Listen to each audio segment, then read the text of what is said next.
Hey everybody, this is Eric Worre and welcome to NetworkMarketingPro.com. I'm here in Minneapolis with an old friend, Mr. John Haremza, and John is somebody who I would call, I don't know if we're probably both veterans at this stage of our careers, but he's been involved in the profession for a long time, makes over $1 million a year, as do all the people that we interview on this program, and John happened to be coming through town, and John lives in Fargo, North Dakota. Fargo, North Dakota. I'm here in Minneapolis, so he happened to be in town. So we've been threatening to do this for a little bit, and we finally figured it out. So, John, welcome.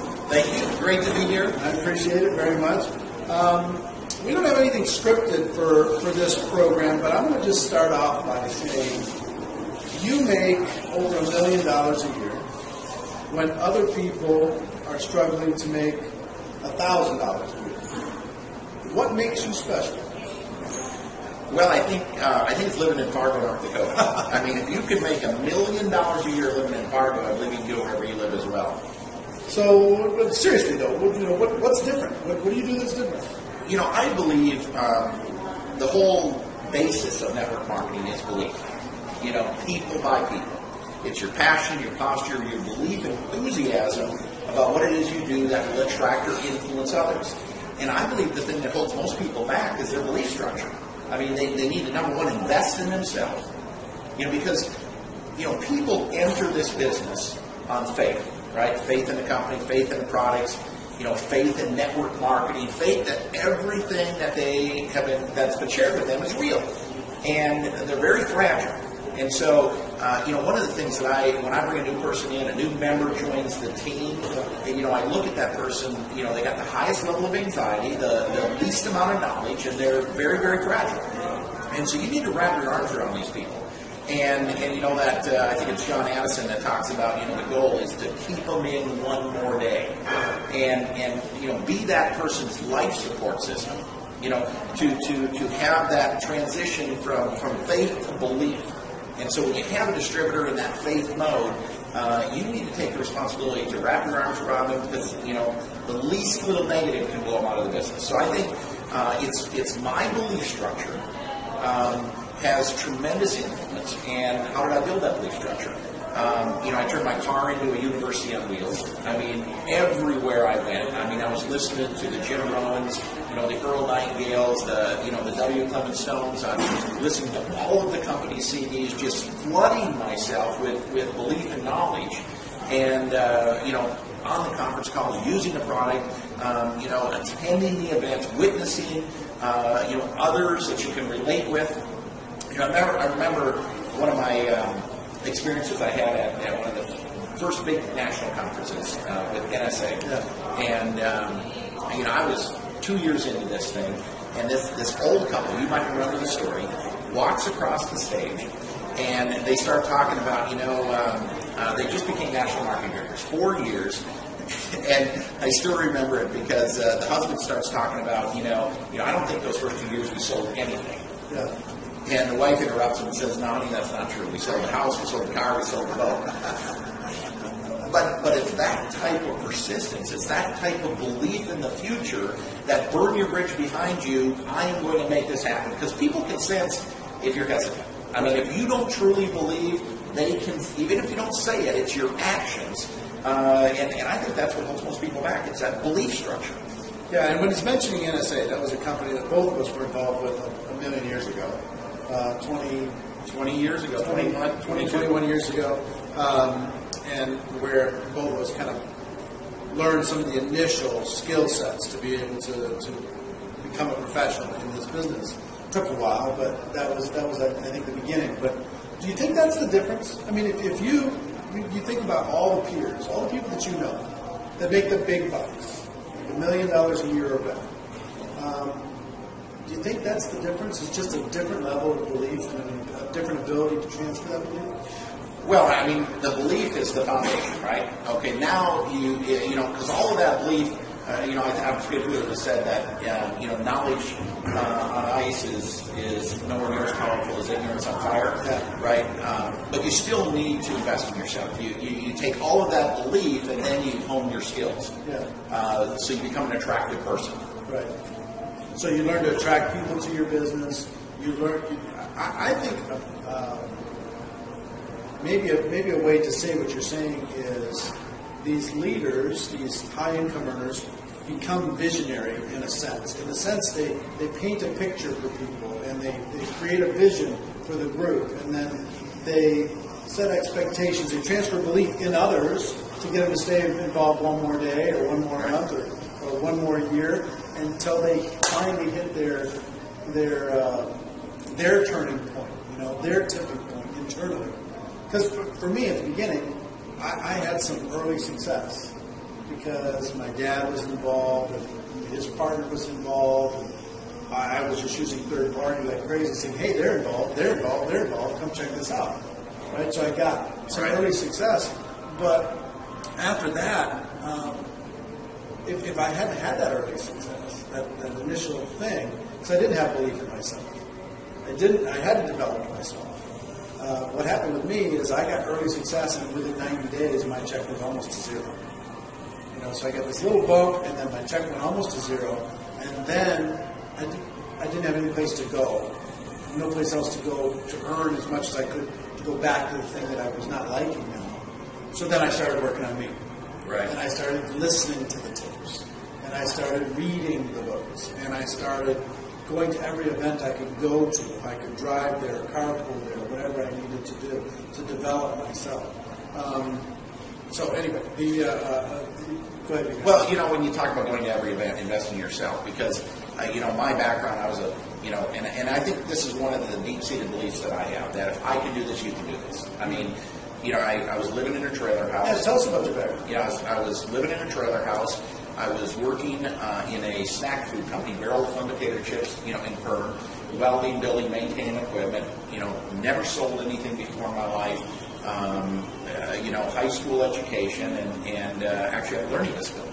I have dyslexia, and so when I went to school, it wasn't understood.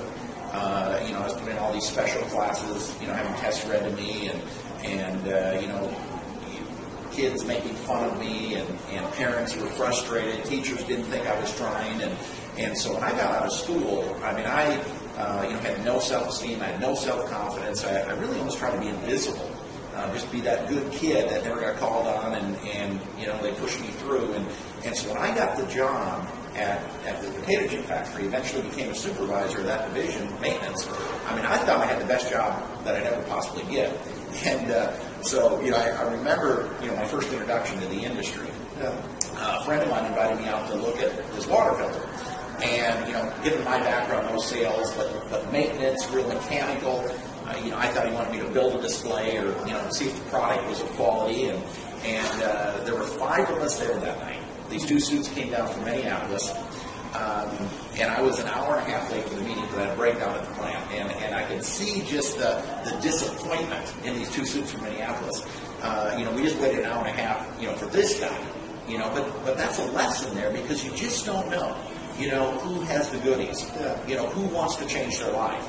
And, I got turned on that night. I bought 4 of these water filters that night, wrote a check, $480, and I was engaged at the time, getting married. That was in November. I was getting married December 17th. Okay. So I come home to my fiance. A lot of people say you can't build in the holiday season. Yeah. I proved that wrong, right? Yeah. I came home with these 4 water filters. My fiance was furious with me because she knew I must have wrote a check. And I said, don't worry, they're going to hold it till Friday. That was payday. And then I went on to share that I was going to invest $5,000, which she didn't think would be a possibility. But where there's a will, there's a way. I found the money, and it just... Pause for 1 second before you continue that. A lot of people today are saying, you know what, $1,000, I can't afford it, it's a tough economy, it's this, it's that, $500 to join a business, $1,000 to join a business. You expecting me to get $300 worth of sales tools? Are you crazy? When we started, and this is we walk to school every morning in the snow, uphill both ways story. But when we started, it was $5,000 to join. I came up with $5,000. You know how I did it? I borrowed it from my dad. $5,000 to join a business, and that was in the late 80s. So what is that today? $15,000, $15,000, $20,000 today, and people are whining about finding $1,000 in this economy. Please, get over that. You're never going to find a better way to be able to start a life and create a business for yourself for real than what you can do in this economy. I mean, what is it, your opportunity today? What's the most you can spend? But with tax and freight, you're about $1,500. $1,500. I mean, $1,500. There's $500. There's $1,000. I mean, let go of that limiting belief that in this economy, gosh, it's a lot to ask people. That's not true. So the best way to get started in the company I'm with today, $1,500. But I wish it was $15,000 to quit. Right. Right. I think back. I started with $5,000. 20 years ago, and I think of the challenges. The naysayers, the people trying to constantly steal your dream. Here I am in this little rural community in Minnesota. It's been very easy for me to quit. Mm-hmm. And I think that if I would have invested $100, $200 20 years ago, I don't think I'd be here today. Mm. I couldn't afford to lose that $5,000.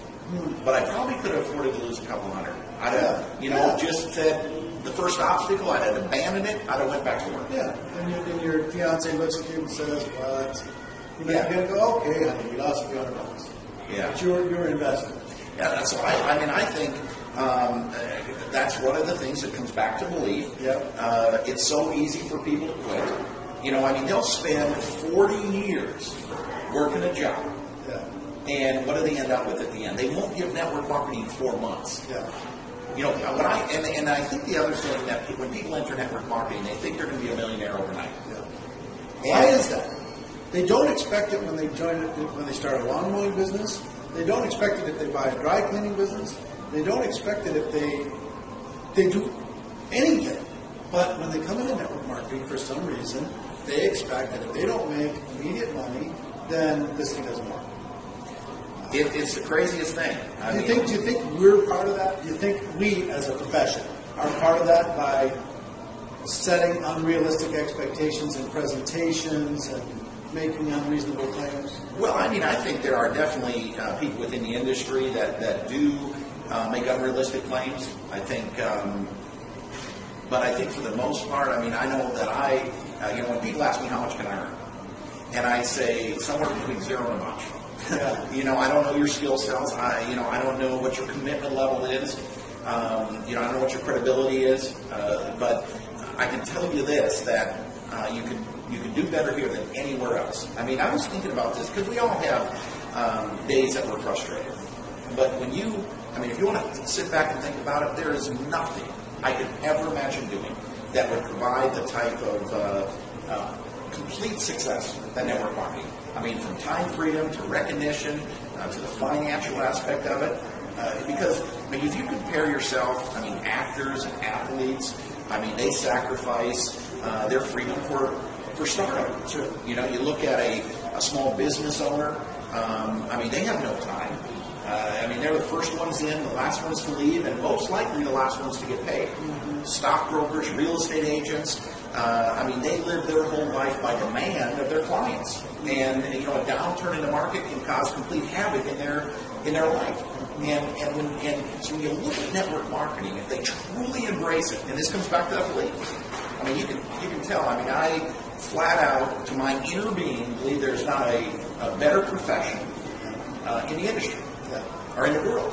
Now, I want to back up to something that you said, because when you're telling people they can make somewhere between 0 and a bunch, right? Because then you said, I don't know your skill sets, I don't know your credibility. How much skill set did you have when you joined network marketing? Well, I didn't have a lot of skill set. Okay. How much credibility did you have in network marketing, in and around network marketing? I had 0. I was a blue-collar worker. Me too. When I started, I had 18 jobs in the 4 years prior to starting in network marketing. I had 0 skill set and 0 credibility. So when he mentions that, I just make the point because when he mentions that, that's not a prerequisite for joining. He's just saying that with some skills and with some credibility, you can get a quicker start. That doesn't mean you're going to get a longer finish. A lot of times, the reason why you hear so many rags to riches story is we're so grateful. You know, people like us that didn't have big backgrounds and experience and options, choices, when we found our home inside of this profession, we were so grateful that we could develop a skill set that would get paid, the amount of money that we could get paid. So we were willing to work through some of the initial pain to develop the skills. We were willing to become more attractive so we could increase our influence. Okay? A lot of people who have skills and influence, they come in and they're a little bit cool. They're a little bit, the too cool disease has set in, and they've forgotten how to work, and they've forgotten how to be grateful, and they've forgotten how to learn something new. They've developed their skills in one area of their life, but they forgot that when they join a new profession, there are some different skills you have to develop. So sometimes they've lost that learning muscle in their brain. Have you seen that with some people? Absolutely. You know, when it's all said and done, there's usually a lot more said than done. When you get these people that are, you know, they're going to knock the ball out of the park. I mean, they've got, and those are the ones that typically I end up finding fall by the wayside. I was talking with Dan McCormick last week, and he said, "Don't you hate it when somebody says, 'Oh, you're going to make a lot of money off of me'?" I was like, "Oh man, that's the first red flag." It's so true. It's so true. All right, so let's go back to your. I paused you in the middle because there's some good nuggets in your story, but let's go back to when you were talking about just getting started. Okay, so you come with you're working at the potato chip factory, correct? As a supervisor in maintenance, okay, fixing stuff. Yeah, fixing. And where was this at the time? Perham, Minnesota. Perham, Minnesota. Population? 2,000. 2,000. So anybody who's out there saying you can't do it in a small town, there's only a million examples of that being not true. But so you join, and you go home and you tell your soon-to-be wife that hey, we found a new business. She thinks you're crazy, and then what happens? Well, you know, as you mentioned, I didn't have the skill set. I didn't have any credibility. Young guy, but what I did have was a commitment, and I had a lot of enthusiasm, a lot of excitement, and which comes back to that people buying people. I mean, I kind of make a joke about it, but when I would sit down with people, you know, they didn't know what I was doing, but they wanted to do it too. Why did you have so much enthusiasm? Did you have that in your regular life? Was that just a natural thing about you? No, it wasn't, and I mean, because it's not normal for most people to have enthusiasm about what they do. Yeah. And I think that's the thing that made it so attractive, because you know people get stuck in that rut of life in that job, and they completely lose their dream or their focus. And so, I mean, that's the thing that's so exciting about this business is to see that sparkle in someone's eye, that hope, right, for the future. And it really puts power in the present where, I mean, people become unstoppable. That was me. Let me pause you for 1 second. The enthusiasm thing. There's a lot of people that are watching this program that consider themselves professionals or professionals in training, and you haven't had that enthusiasm for a long time. You have all the answers, and you're going through the motions, and you're very logical, and you're very methodical, and you haven't jumped up and down in 5 years. You haven't gotten excited about what you're doing in a long time. You're just kind of cool about it. You have the answers and all this stuff. You have the skills, but without the passion. What attracts people, like you said, they didn't even know what you were doing, but they wanted to do it because you got excited. Absolutely. Yeah, so pay attention to that. All right, so you jumped up and down and got excited. This is pretty cool. Well, this is the funny part of the story. When I first got involved, I didn't these two suits from Minneapolis brought me in, and I don't think they'd ever thought they'd hear from me again. And so, back in the puppy dog, right? And that was Don LaVoy and Mike Dunn. And Mike Dunn, and they were your upline. They were my upline. It's so sad. These are guys that I worked with way back when, and they were cross-lined to me, which was just brutal to watch you, take off and me sit there.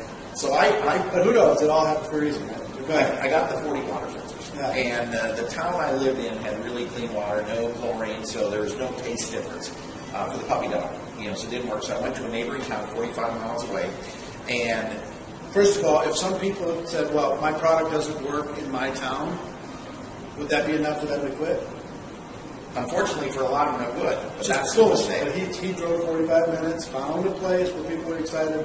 Most products today are universal. Go ahead. So knocking on doors, placed 3 water filters. You knocked on doors? Knocked on doors. I mean, I had $5,000 worth of product. I couldn't sell it. And I did this on my honeymoon. I mean, because,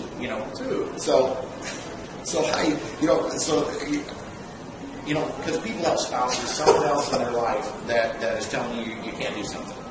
And one of the things that I, told my fiance at the time when I placed the order is I said, you know what, I believe, because first thing she said is, let's get her, okay, if you want to do this, let's get our bills paid off.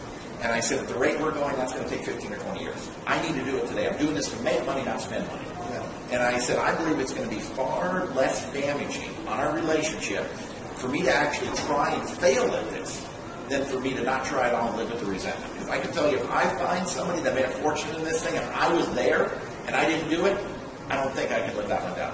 Okay. So I needed to do this. But I wasn't doing it right. I mean, I was excited, placing his water filters. Yeah, making mistakes. After work, drove to Fergus Falls in the night. This was December, cold, 24 years old, knocking on these doors, placed 3 filters, came back the next week to check on them, brought my brother with me. Sold one of the 3, made $59. I mean, I thought that is the easiest money I've ever made in my entire life. We are going to be rich. If everybody worked that hard in our profession today for $59, that would be a good thing. But. So my brother bought 40 water filters, after he saw me make $59. And so, for about 2 months, that's what we were doing. We were knocking on doors in this town that had terrible water, placing water filters. And there was a big event in Fargo, North Dakota. Mike Nelson, National Marketing Director, good friend. Go to Minneapolis, go to this event. I mean, I am charged up. My brother and I come up to Mike afterwards, say, this was unbelievable. We are going to canvas Fargo and place a bunch of filters. And he said, what do you mean? I said, we're going to go knock on doors and get these filters out. And he says, I made $200,000 last year. If you told me I had to knock on doors to do it, I wouldn't be here today. He says, who's your upline? I said, Mike Dunn, Donald Boyne. He says, you're in my upline. Come up to my room. So he explained the concept of leverage, of getting others involved. Because at first I didn't want to get anybody involved. Small business or big business? Yeah, I didn't want to get anybody involved because I'm like, why would I want to create? I even hesitated to let my brother in because I didn't want to create my own competition. I wanted to sell them all. And but that was a pinnacle event because I got it. I understand that you could recruit and build leverage. Yeah. So he sat down, and what did he explain to you? He just explained, about drawing the circles, the leverage, and be able to have all of these other people, working for you. Right. So if you're a small percentage of a large group versus Absolutely. 100% of yourself.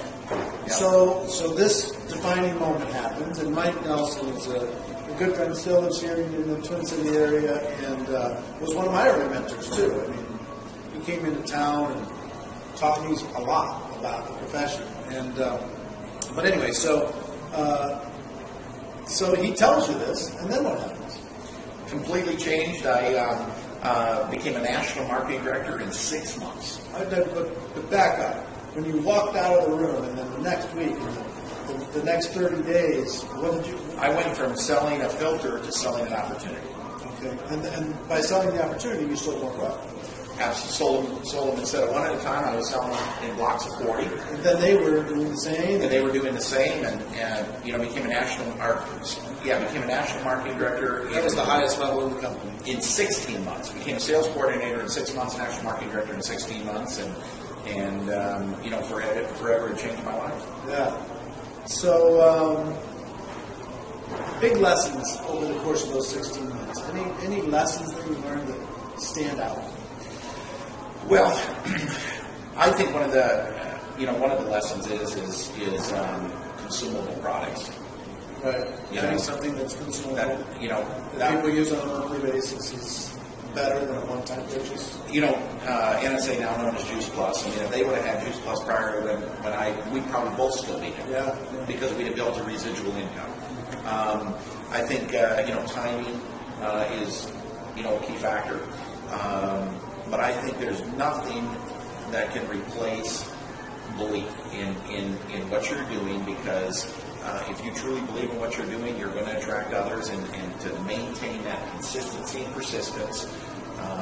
I have a philosophy of small steps, that there's no quantum leaps. You really don't need to do anything great. You just need to be consistent on a day, because every single decision that we make in life has an impact or on our life, on the outcome. I mean, from picking the phone up to attending an event, to us getting together here today. I mean, it'll have some impact on both of our lives in some way. So you make a lot of money. Real life, no joke. How hard do you work?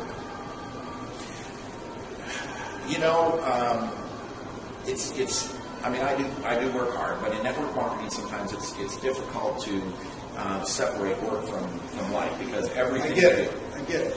Right. But I mean, how hard do you work compared to somebody that you know that's maybe making $80,000 a year, or $100,000 a year, or $50,000 a year, or $20,000 a year? Well, I would, in the sense that I enjoy what I do. In that respect, I probably don't. Take out enjoyment. Take the enjoyment out. Assume that everybody enjoys everything, and that's okay. And work can be enjoyment. The reason why I'm asking you this is the real network marketing professionals, right? They work their butts off, but they love what they do. Mm-hmm. You take the Nathan Ricks and the Todd Smiths and the Dan McCormicks and the Mark Yarnells and the Randy Gages and all these different people that I've talked to. They work hard. I mean, they put their heads down, and through that example and that passion and everything else, and I understand what you're saying as far as hey, I like what I do, so it's not really work. Put it this way: how many hours do you put in? If you count stuff that you love, and I'm sure that I'm still working 60 hours.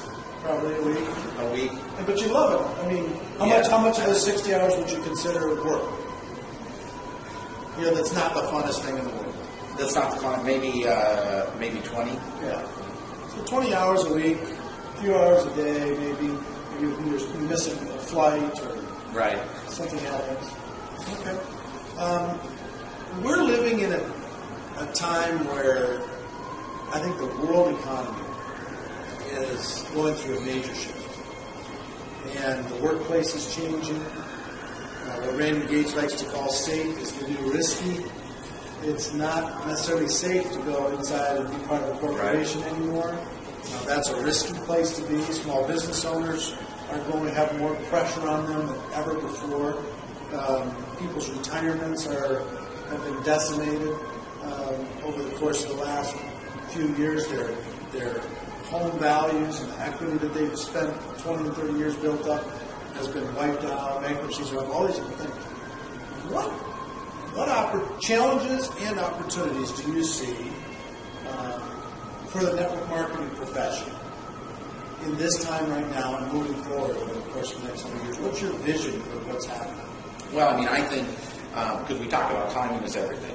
Timing in your company, timing in the industry of wellness or whatever industry you might be in, timing in your own life.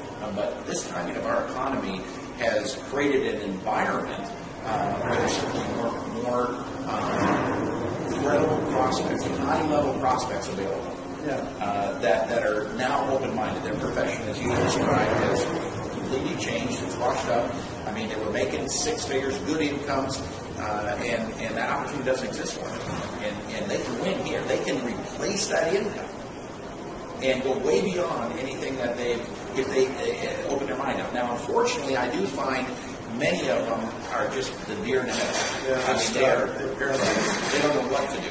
And although I believe as the recession has, and my personal belief is we're nowhere near there to audit this. I mean, I think 2010 is going to be worse than 2009, and people are going to have to come to grips with the fact that they have to do something different. They have to embrace a new opportunity, a new way to make income. I got a friend of mine in Fargo, a corporate guy, and he just says, well, what you do that's just crazy money. It doesn't make that. It's not real. And I says, it's real. Right. Because he talks to me all the time about getting involved in, diversifying this business, that business, and he shows me, the effort, the investment, the bottom line, and I just shake my head. You got to be crazy. I mean, would you embrace and understand the true potential in this? None of these other businesses are worth your time or the headache. Well, what do you think we as a profession need to do? And if you hear a little bit of background noise, we're actually sitting in the lobby of the Holiday Inn, so I think they're setting something up there. But what can we do to accelerate the acceptance of network marketing as a profession? For the people who say, well, isn't that one of those deals? Isn't that something like my father-in-law got involved with, or my wife did Mary Kay once, or, they get this certain perception in their mind of what they think it is. Right. So when somebody says, is that one of those deals? How do you respond to that? One of the things that I teach and I practice is feel, felt, found. Yeah. Because whenever you get into a confrontational situation with somebody, their defenses come up. Right. And so, is that anime? Is that a pyramid? That's one of those deals. My common response is, I know how you feel. I felt the same way. I mean, I thought network marketing was one of those businesses where you make no money and lose your friends. What I found out, so I agree with him. You can't argue with somebody that agrees with you. Yeah. So bring their defenses down, and then what I found out was, is that network marketing is probably the most efficient, fundamentally correct way to bring a product from manufacturer to end user. That it's nothing more than another form of distribution. Taking those advertising dollars and diverting them to us. I mean, that's all it is, another form of distribution. And I also recently have been just relating to the corruption, the inefficiencies, the disgust that we feel towards big business today. Yeah. Network marketing is the cleanest. It's pure. It's pure. It's pure. Yeah, and I will tell you, so what he was saying, feel, felt, found. I know how you feel, felt the same way, here's what I found. On whatever it is, it's really good, it's, as one of those timeless principles that goes back, but works, right? Yeah, it's solid. It doesn't matter what the question, the skepticism, the perception, it doesn't matter, it'll always move you a bit further to open their mind up. One thing that I've been doing for the past couple of years that I really enjoy doing, if you say, oh, is that one of those things? I go, wait a minute, you have a story. Tell me your story. What happened? Because if they have that, they have a story. Something happened, a relative, they got involved probably. If they're really disgusted, they've been involved themselves. So tell me what happened. What happened? What company were you involved with? What happened to you? How long did you work it? Did the company go out of business? What happened? Tell me. And then they let down and they tell you their story. And then through that conversation, then you have you can have more empathy, you can make a connection. It's actually pretty interesting to do because I assure you, anybody who has a strong opinion about network marketing has a story. So just ask them what their story is. So I think that we are at a tipping point as network marketing professionals that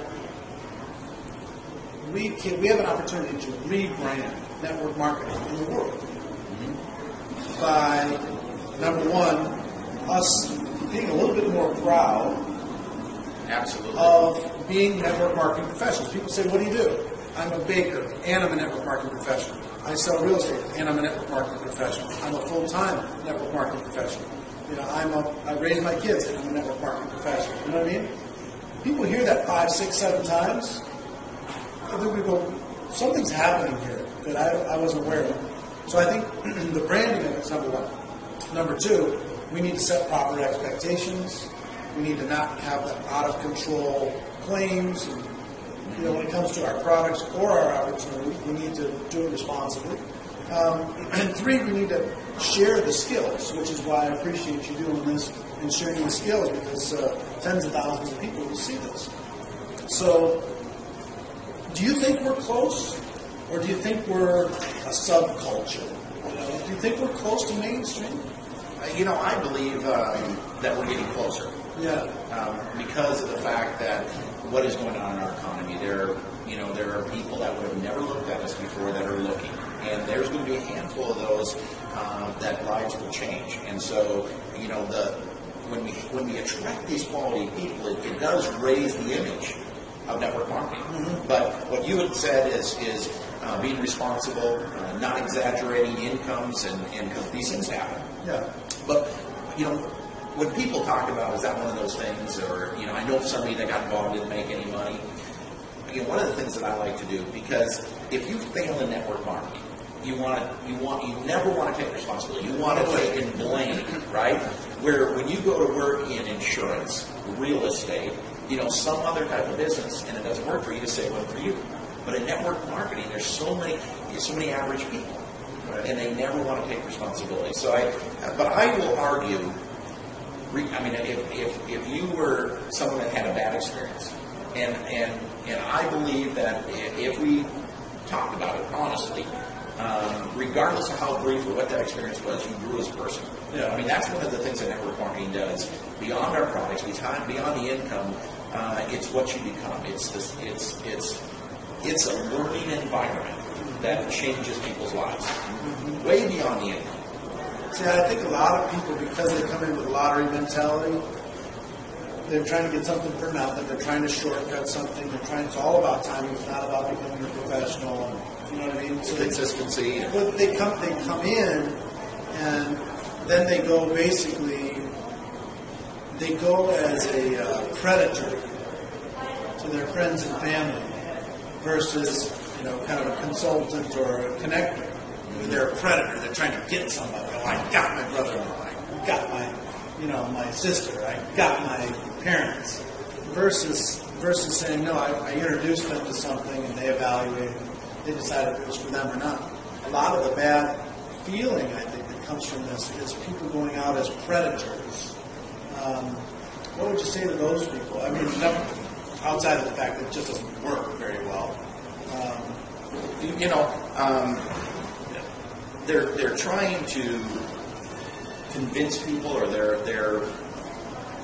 I think the message that is that it is the lottery mentality, that they're going to get rich quick, and I really don't believe people buy that story. It naturally brings up the red flags of skepticism.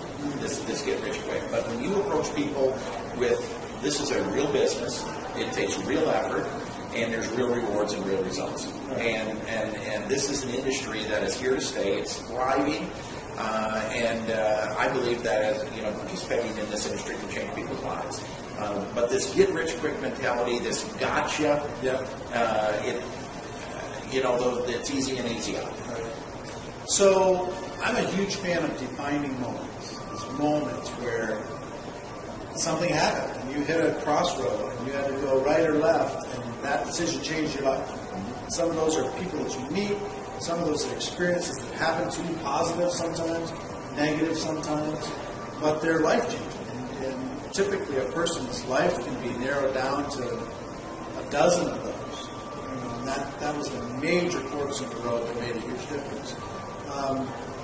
When I'm describing that, did any particular defining moment pop into your head? Well, what I shared with you, the meeting with Mike Nelson. Yeah. Okay, when he shared with me the leverage aspect of this versus selling. Okay, I'm selling opportunity versus a product. But I believe another defining moment for me was I went to a personal growth seminar with Zig Ziglar. And I'm working still in the factory, part-time, working the network marketing full-time, and Zig Ziglar coming to town. I saw it in the paper, my coworkers teasing me, have you seen the zigzag guy yet? And so I went to this event, and the fleece training story. That people are flea trained, that life conditions them, that they can't do something. Because you think of a baby, it has no boundaries, no limitations. It's we as parents, by saying no, we condition the baby. It's carried on in high school, it's carried on in college. I'm convinced the more educated you become, the more conditioned you are, that you can't do something.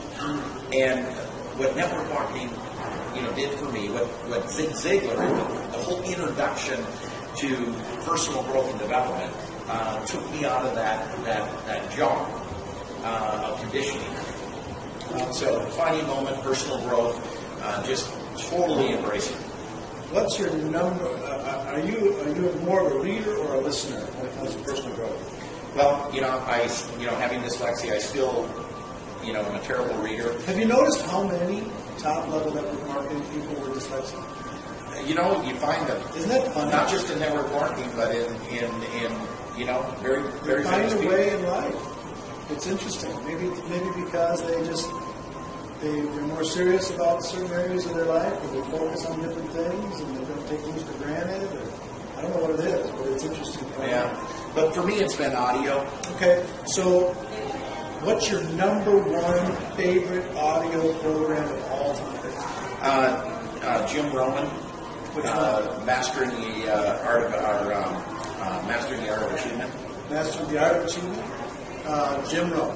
Okay, so Jim Rohn, ROHM.com.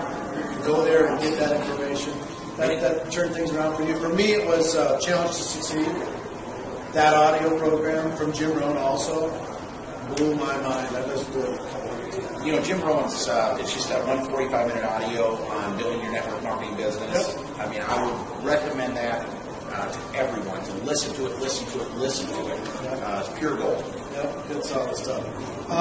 Well, like I said, there's going to be tens of thousands of people who watch this. If you could look them in the eye, they're sitting on their computers or they're sitting in their houses, and there are literally 50 countries around the world watching this. What would you say to them? Look them in the eye and tell them something. I think, understanding the way I started this interview, talking about belief, anything that you can do to build your belief. Listening to the audios, using the products, attending events, being on the conference calls. There's a saying that they say not everybody that attends these events are going to go on to make $10,000 a month, but I guarantee you the people that are going to go on to make $10,000 a month will be at the event. You need to be committed, and you need to invest in yourself. Get the audio series, get the Jim Rohns, listen to those product CDs, and you're going to win.